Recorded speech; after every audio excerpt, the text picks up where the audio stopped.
भारत में मक्का की खेती कई राज्यों में बड़े पैमाने पर की जाती है। मक्का किसानों को फसल से अच्छा लाभ भी होता आया है, पर वर्तमान सीजन मक्का के किसानों के लिए कुछ ठीक गुजरता हुआ नहीं दिखाई देता। एक तरह से मक्का किसानों के लिए हालात चुनौतीपूर्ण बने हुए हैं। आपको बता दें कि इस बार कई सोयाबीन और कपास किसानों ने मक्का की खेती की ओर रुख किया था, पर उनके लिए मक्का भी परेशानियां लेकर आया है। दरअसल मक्का किसानों ने उम्मीद की थी कि उन्हें मक्का के मद्देनजर 2400 रुपए प्रति क्विंटल के एमएसपी का लाभ मिलेगा, लेकिन जो कीमत वर्तमान में मिल रही है उसने किसानों को चिंतित किया है। मक्का की कीमतों की बात की जाए तो सरकारी पोर्टल एग मार्केट पर मक्का के अप्रैल 2026 के मंडी भाव के रुझान के आंकड़े से पता चलता है कि मक्का का औसत थोक भाव करीब 1797 रुपए प्रति क्विंटल पर आ गया है, जो मक्का की एमएसपी से 603 रुपए कम है। बता दें कि मध्य प्रदेश, छत्तीसगढ़, महाराष्ट्र जैसे मक्का के प्रमुख उत्पादक राज्यों में मक्का की औसत कीमत 1600 रुपए से 1650 रुपए के आसपास बनी हुई है। इससे किसान परेशान है और मक्का इसी भाव में बेचने को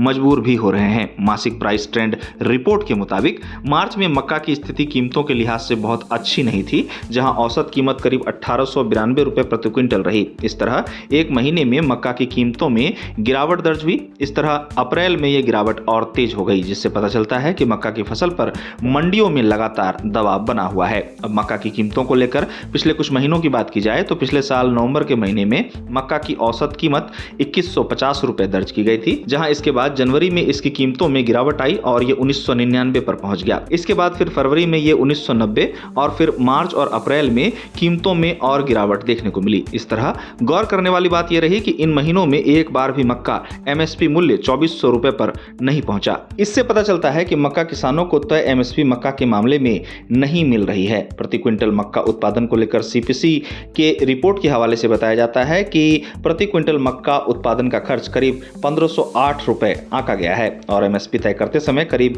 59% मार्जिन देने का दावा किया गया है। लेकिन जैसा कि कीमतें वर्तमान में 1700 से 1800 रुपए बताई जा रही हैं, तो इससे किसानों को निराशा हाथ लगी है। इस तरह वे किसान और भी चिंतित हैं जिन्होंने कपास और सोयाबीन की खेती छोड़ इस बार मक्का की खेती की थी, क्योंकि मिडिल ईस्ट में युद्ध के चलते कपास और सोयाबीन की कीमतों में तेजी देखी जा रही है। ऐसे में कपास और सोयाबीन की खेती छोड़ने वाले किसान जिन्होंने इस बार मक्का की खेती फायदा सोचकर किया था, वे पछता भी रहे हैं। गौरतलब है कि भारत के प्रमुख मक्का उत्पादक राज्यों की सूची में कर्नाटक, मध्य प्रदेश, महाराष्ट्र, बिहार, राजस्थान और उत्तर प्रदेश तथा कर्नाटक जैसे राज्यों का नाम शामिल है। मक्का भारत में तीसरा सबसे महत्वपूर्ण अनाज है। भारत में 2024-25 में रिकॉर्ड 43.41 मिलियन टन मक्का का उत्पादन देखने को मिला था।